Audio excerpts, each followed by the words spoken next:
Hi everyone, welcome to this episode.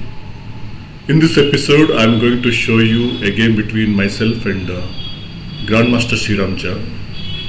This game happened long back in 2006. The occasion was 43rd Indian National Championship and this happened in Vishakhapatnam. In this game, I am white and my good friend Sriram, with a well-known Grandmaster from Delhi, is playing black pieces. I started with e4. At the time, it was my favorite move. And he played his favorite variation, that is, he always replaced e4 with e5. Means at the time he used to. Now, after these moves, I have a choice. I can go with Scotch opening, or I can play some Gueco Pena setup with bishop c4, or 3 knights with nc3. But I decided to play Ruy Lopez in the end. And against Ruy Lopez, black has lot of options. We'll just deal with what Sriram played in this game. He played the main line a6. The other important moves in this position are nf6, ng7, pawn d6, etc. So after a6, I went back with bishop a4. I can take on c6. It's called exchange variation. It was Fischer's favorite, but nowadays bishop into c6 doesn't give any advantage for white, or the position is little dry or not much in it. So I wanted to keep the position live, which is true to my style. So I went with bishop a4. He played knight f6. I went castle. All these are standard moves in this variation. He played bishop e7. Another option is playing pawn b5. Bishop b3, bishop c5. This is called Arkalanja's variation, very sharp. He went with bishop a7. I played rook e1, ruling out Ruy Lopez open variation, which we'll discuss another time. Now I am threatening to capture on c6 and capture on e5, so he has to play pawn b5, and I played bishop b3. He castled. Obviously he wants to play Marshall Gambit, which occurs if I play c3. He will play d5, sacrificing a pawn, for example, this variation.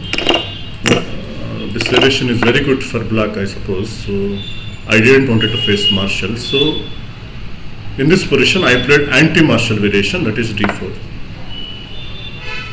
Black can take on d4 square, but he decided to play pawn d6, which transposes back this position into Ruy Lopez main line.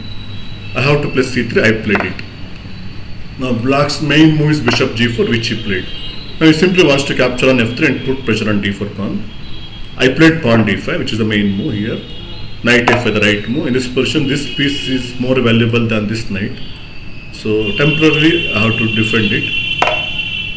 Now he played the right move, queen c8. He wants to play pawn c6. When white takes on c6, he would like to take from the queen. And this is theoretically recommended move. I played h3.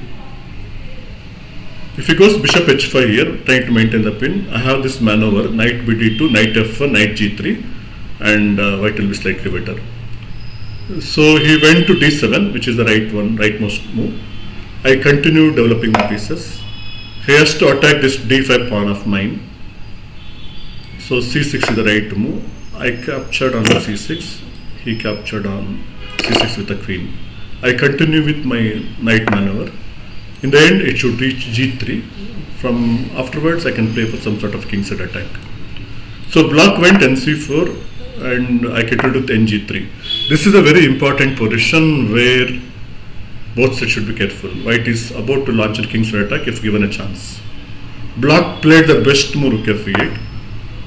This is very similar to Zaitsev maneuver in Ruy Lopez, putting the rook to e8 and bishop to f8 and then playing for d5 break. In many cases, e5 will be extra supported by rook on e8. So meanwhile, I have to do something to bring this rook into play. This is the right way to bring the rook into play because along this path, rook has no future. Now black played pawn h6. May not be the best move, but bishop f8 immediate is met with, say, bishop g5. I may lose this pawn, but this will result in a very interesting position after queen c1. With his kingside weakened, I may try a kingside attack. Maybe he should play pawn g6 here, ruling out NF for all for future.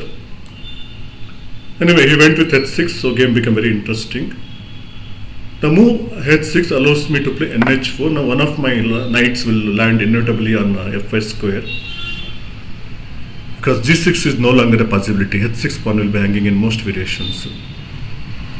So he tried to create some counterplay with pawn d5, which is right. I took on d5 and he took on d5. In this position, I played in h5. Position looks a normal one as of now, but tactics are in the air. Anytime white has got a few tactics here and there, and actually he fell into one of them. His best would have been queen into d1 here. Maybe he was afraid that I will take this first, and after this I will play. And here white has an obvious advantage due to double B and say some sort of pressure both on A file and D files. But probably he thought, say, why not play bishop f8 first to save the bishop. This allows me the following combination: knight into h6 check. This is totally correct. You will get to know how it's correct. Black has to take, and this is my idea. He cannot take on h5 because queen on d5 is hanging. And other variation, queen into d1 first, will not work because I will play n into f6 check first, and in case of king g7 I will even take this with check, and then only I will regain my queen, and now I have a winning position. So here black has to go back to e6. This is his best possibility. Now I simply take here and he takes here and I take here. Yeah, in this position where I am a pawn up and his king side is broken, he tries his best chance, probably bishop c5. He is trying to create a counter attack. Briefly I thought about rook to e2, maintaining all the advantages and trying for a king side attack later. But then I found queen f5 simple, because after the exchange of queens which happened in the game, there was no other move for black. I am a pawn up, I have got double B advantage, and he has got pawn structure problems.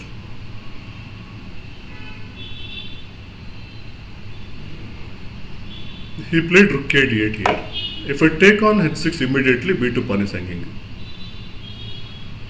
Since the black rook went to d8, I decided to play ab5 now, so that a1 rook will come into play. And after calculating a few variations, I found bishop at h6 is winning. He has to take on b2, otherwise he will be down by 2 pawns. Now my continuation is rook e4. Without the queens on the board, white can go for this king side attack because the black has no defenders on the king side. Black's only move is bishop f8, which is met with rook g4 check, forcing the king to h8. And now bishop into f8. Black has to take on f8. Now I can play for the mate along the 6th rank with rook a6, which I did. There is only one way to stop the mate: pawn f6, blocking the 6th rank, but it opens the 7th rank. So I simply shift my rook to the 7th rank, and now rook h7 checkmate is unavoidable. I can try one check here, and I'll simply go to h2. Now mate on h7 is inevitable. So due to this reason, he resigned.